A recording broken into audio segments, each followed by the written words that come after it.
वंदे मातरम बेटा।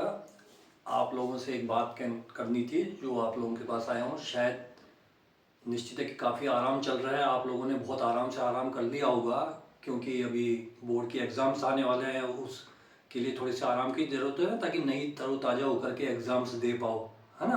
तो इसलिए आराम चल रहा है। तो मुझे कैसे पता? बहुत अच्छी तरह मुझे ध्यान है क्योंकि बच्चों की साइकोलॉजी मुझे मालूम है। तुम लोग इस समय क्या कर रहे हो, है ना। अधिकांश बच्चे अगर क्या कर रहे हो मेरे को गलत सिद्ध करना है तो बेटा अपने पूरे जो पिछले 7 डेज निकले हैं उन 7 डेज में पीछे झांक करके देखो, अपने अपने मन से 2 मिनट आंखें बंद करके अगर ये चेक करके देखो कि पिछले 7 दिनों में आप लोगों ने क्या किया है।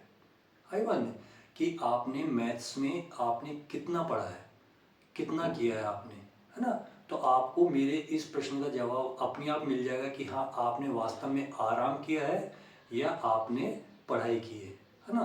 और इस चीज़ को अगर जो आपने पिछले 7 दिन में अगर किसी ने पढ़ाई की है तो बहुत अच्छी बात है, पर पिछले 7 दिनों के अंदर अगर आप अपने आप को ये पाते हो कि जो हमने किया है वो बिल्कुल सही किया है और इसी तरह करने से हमारे बोर्ड में नंबर आ जाएंगे, तो उसको आप कंटिन्यू रखो। और उस कंटिन्यू रखने के बाद आपका रिजल्ट क्या आने वाला है वो आप खुद देख लो।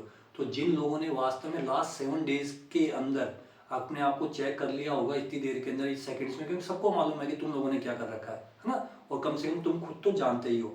तो बेटा उससे अगर आपका ये निकल के आ रहा है कि हम लोगों ने बहुत अच्छी पढ़ाई करी है लास्ट 7 डेज में, तो ये मान के चलिए कि आप आने वाले 7 दिनों में भी वही करोगे और आपके बोर्ड के एग्जाम्स बहुत अच्छे जाने वाले हैं। और बेटा जिन लोगों ने ये कुछ सेकंड्स में सोच लिया है कि वास्तव में पिछले 7 दिन आपके कैसे बीते, आपने पढ़ाई के लिए कितना समय दिया है, और तो बिल्कुल वैसे ही समय अगर कंटिन्यू करोगे आप तो आपका रिजल्ट कैसे आने वाला है वो भी आप लोग देख लीजिए। है ना। इसलिए जो लोग सोए हुए हैं तो कृपया करके जाग जाइए, अब आपके पास समय नहीं है। ये एग्ज़ाम आ चुके हैं, 12 तारीख दूर नहीं है। अब आज कितनी हो गई है? आज 25 हो गई है। कल 26 जनवरी और सेलिब्रेट कर लेना। उसके बाद 2 4 5 दिन थोड़ा सा और इधर उधर के नाटक कर लेना। फिर कहोगे कि हमारा तो फर्स्ट पेपर है उसकी तैयारी करनी है, तो मैथ्स को तो बिल्कुल ताक में रखने वाले हो। है ना।